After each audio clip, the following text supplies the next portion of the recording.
कि वो ईएलबी होता है जो आपका लगा है, उसको बोलते हैं इलेक्ट्रिक लिफ्टिंग बैरियर। इसको आप तीन तरीके से बंद कर सकते हैं। सबसे पहला आपका आता है ऑटोमेटिक।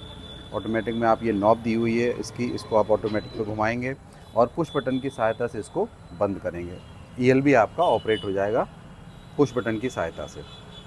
अब मान लीजिए कि पुश बटन आपका ख़राब है, पुश बटन से ईएलबी आपका ऑपरेट नहीं हो रहा है, तब किस विधि से आप इसको बंद करेंगे? उसके लिए आपको क्या होगा, अगर अगर पुश बटन आपका ख़राब होता है तो इसको आप, ये जो बटन है आपका, इसको आप कर देंगे मैनुअल पे। और उसके बाद सेकंड नंबर पे जो ऑप्शन आता है वो हैंड जनरेटर का है कि हैंड जनरेटर से गेट को बंद करना, ईएलबी को बंद। अभी देखिए ईएलबी, अभी बात सिर्फ ईएलबी की हो रही है। ईएलबी को तीन तरीके से बंद कर सकते हैं। पहला आपका पुश बटन के द्वारा, दूसरा हैंड जनरेटर के द्वारा। हैंड जनरेटर का स्लॉट देखिए ये दिया रहता है, ये इस तरीके से। आप लोगों ने बंद करके देखा इससे पहले?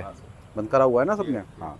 इसका कॉन्सेप्ट ये होता है कि इसके अंदर एक जनरेटर टाइप का होता है, छोटा सा जनरेटर। उसमें जब इतना करंट प्रोड्यूस हो जाता है तो तब जो है ईएलबी आपका बंद होता है। इसको चलाते समय ध्यान ये रखना है कि हमको स्पीड से करना है। अगर आप करंट इतना प्रोड्यूस नहीं होगा कि वो ईएलबी को ऑपरेट कर पाए, ठीक है? तो ये हैंड जनरेटर के चलाते समय ये ध्यान रखना है हमको। अब मान लो पुश बटन भी हमारा ख़राब है, हैंड जनरेटर भी ख़राब है। थर्ड ऑप्शन हमारा आता है आपका क्रैंक हैंडल का। क्रैंक हैंडल से आप लोगों ने गेट बंद किया करा है अभी? ऐसा सबने काउंसलिंग करी है? ठीक है। उसमें क्या है कि क्रैंक हैंडल आपको स्टेशन मास्टर से बता के रिलीज़ आपको कराना पड़ेगा, क्योंकि क्रैंक हैंडल आपका लॉक रहता है, ठीक?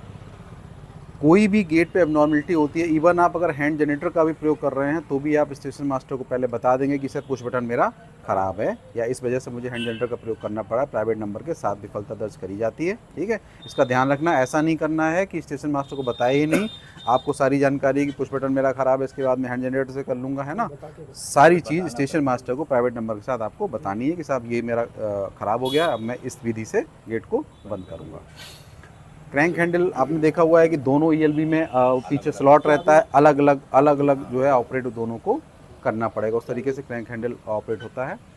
तो ध्यान रखना, मतलब इनमें कोई भी विफलता होने पे हमको इनका क्रम याद रखना है कि पहले कौन सा है, उसके बाद क्या चीज़ आएगी, ठीक? तीन तरीके से आपका ईएलबी बंद हो गया। अब मान लीजिए ईएलबी में ही फॉल्ट है या ईएलबी टूट गया या ईएलबी में दिक्कत है, फिर आप गेट कैसे बंद करोगे?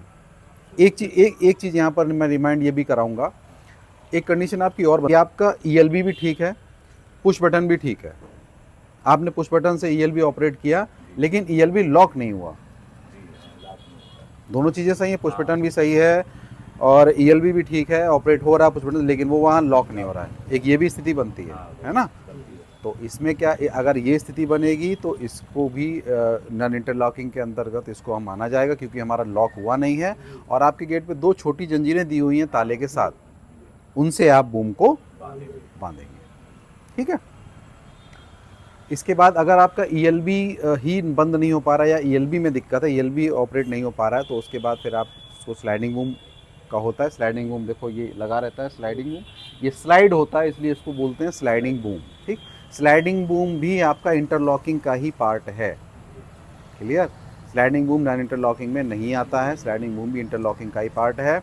अगर आपको स्लाइडिंग बूम से गेट जो है बंद करना पड़ेगा तो उसके लिए एक पंजिका दी हुई है, उसमें आप सिंगल प्राइवेट नंबर एक्सचेंज करेंगे स्टेशन मास्टर के साथ, स्टेशन मास्टर आपको सूचना देगा, है ना? और आप सिंगल प्राइवेट नंबर एक्सचेंज करेंगे उसमें स्लाइडिंग बूम के केस में, ठीक?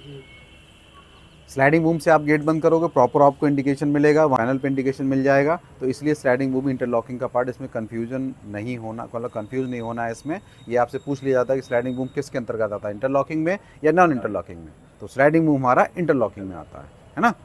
अब आता है कि मान लीजिए ईएलबी और स्लाइडिंग बूम दोनों ही किसी कारणवश आप बंद ना कर पाओ, दोनों ही तरीके से अगर गेट बंद ना हो, तो जो थर्ड ऑप्शन होता है हमारे पास, वो होती है सेफ्टी चैन।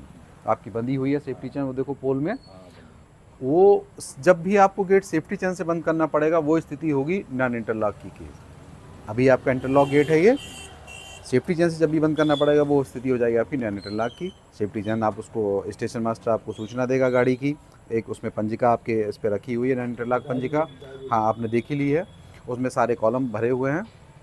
उसमें दो प्राइवेट नंबर एक्सचेंज होते हैं। पहला होता है गाड़ी की सूचना का स्टेशन मास्टर आपको गाड़ी संख्या बताएगा, गाड़ी की दिशा बताएगा, गाड़ी के बारे में जो है सूचना देगा कि गाड़ी नंबर ये है, दिशा ये है और ये आप जो है मेरी प्राइवेट नंबर मेरा ये है। वो आपका एक प्राइवेट नंबर आप उसको देंगे, वो होता है सूचना का।